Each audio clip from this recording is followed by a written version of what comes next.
இன்றைய காலை பொழுதிலும் கூட இது வானத்தின் வாசல் ஊழியத்தின் மூலம் உங்களை சந்திப்பதில் கர்த்தருக்குள் மிகுந்த சந்தோஷம் அடைகிறேன்.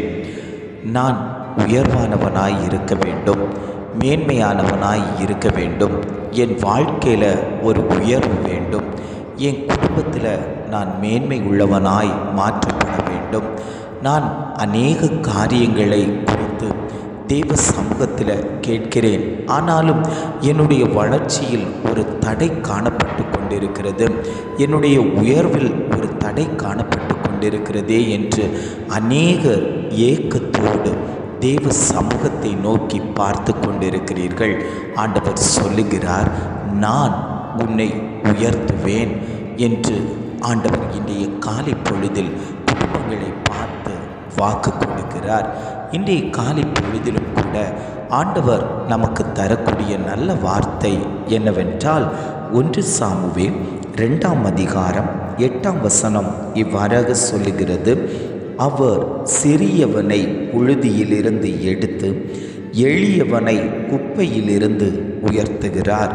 வசனம் இவ்வாறாக சொல்லுகிறது, அவர் சிறியவனை புழுதியிலிருந்து எடுத்து எளியவனை குப்பையிலிருந்து உயர்த்துகிறார்.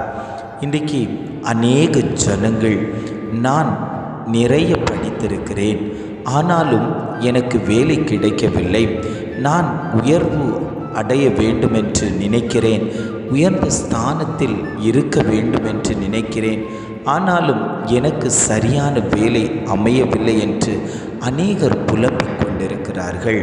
ஆண்டவர் சொல்லுகிறார், நீ தேவ சமூகத்தில் காத்திருப்பாயானால் உனக்குண்டானவைகளை எல்லாம் நான் பார்த்து கொள்வேன் என்று ஆண்டவர் குடும்பங்களை பார்த்து அவர் வாக்கு கொடுக்கிறார். தாவீதை நீங்கள் பார்ப்பீர்களேயானால் ஆட்டிடையனாய் இருந்தவன், ஆடுகளை மேய்த்து கொண்டிருந்தவனுக்கு ஒரு அந்தஸ்து வருகிறது. குப்பையில் கிடந்தவனை தேவன் கோபுரத்தில் உயர்த்தி வைக்க ஆசைப்படுகிறார். காரணம் என்ன தெரியுமா? ஆடுகளை மேய்த்து கொண்டிருக்கும் போது அவன் வேறு காரியங்களை குறித்து யோசிக்கவில்லை, வேறு காரியங்களை குறித்து பேசவில்லை. அவன் தேவனோடு உரையாடுகிறவனாய் இருந்தான். அவன் கிண்ணறங்களையும் வீணைகளையும் வாசித்து கொண்டு தேவனை மகிமைப்படுத்தி கொண்டிருந்தான். அவனுடைய இருதயம் சுத்தமாய் இருந்தது. என்னுடைய சகோதரர்கள் இராணுவத்தில் இருக்கிறார்கள், ஆனால் எனக்கு அந்த வேலை கிடைக்கவில்லையே என்று அவன் சகோதரர்களை பார்த்து கசப்பு கொள்ளவில்லை, வைராக்கியம் கொள்ளவில்லை. அவனும் தேவனும் என்ற ஒரு உறவோடு அவன் தேவனை நோக்கி பாடல்கள் பாடி துதிக்க ஆரம்பித்தவனைத்தான் ஆண்டவர் கோபுரத்தில் உயர்த்தி வைக்க ஆசைப்பட்டார். சாமுவேல் மூலம் இஸ்ரவேலின் 2வது ராஜாவாக அவனை அபிஷேகம் பண்ணினார். அவனுக்கு தாலந்துகளை கொடுத்தார், ஞானத்தை கொடுத்தார். அவன் இஸ்ரவேலை 40 வருஷம் ஆட்சி செய்தான். அவன் சாம்ராஜ்யத்தை ஆட்சி பண்ணும்போது சமாதானமாய் அவன் ஆட்சி செய்தான் என்று வேதவசனம் சொல்லுகிறது. பிரியமானவர்களே, இன்றைக்கு நீங்கள் குப்பையில் இருக்கலாம், உங்கள் வாழ்க்கை குப்பை போல இருக்கிறது. நான் அநேக முறை தேவ சமூகத்தில் இருக்கிறேன், ஆனாலும் என்னுடைய வாழ்க்கையில் ஒரு உயர்வில்லையே, என்னுடைய வாழ்க்கையில் எப்பொழுதும் தோல்வியாகத்தானே காணப்பட்டு கொண்டிருக்கிறது. நான் என்ன செய்ய வேண்டும் என்று நீங்கள் தேவனை பார்த்து கொண்டிருக்கிறீர்கள். ஆண்டவர் சொல்லுகிறார், ஏற்ற காலத்தில் உன்னை உயர்த்தும்படிக்கு நீ என் கரத்துக்குள் அடங்கியிரு, நான் உன்னை உயர்த்துவேன். நான் உன்னை உயர்த்தும் போது அது மனிதர்கள் உயர்த்துவது போலல்ல, உன் குடும்பத்தார் உயர்த்துவது போலல்ல.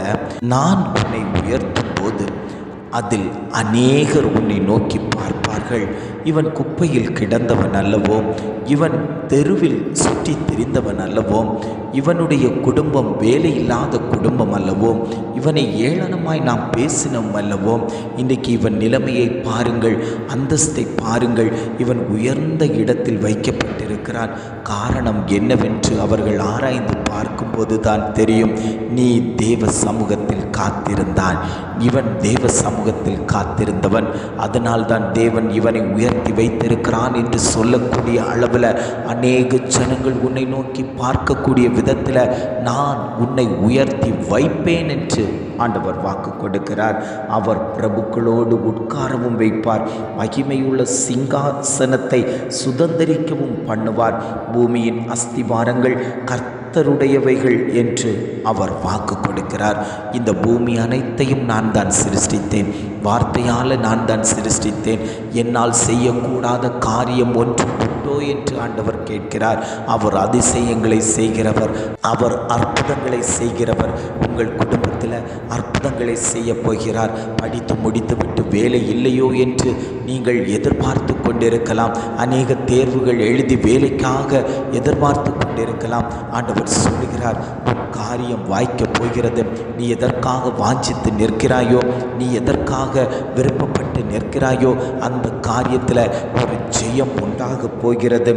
நான் சிறியவனை புழுதியிலிருந்து எடுப்பேன், எளியவனை குப்பையிலிருந்து எடுப்பேன், அவனை கோபுரத்தில் உயர்த்தி வைக்கிற தேவன் என்று ஆண்டவர் குடும்பங்களை பார்த்து சொல்லுகிறார்.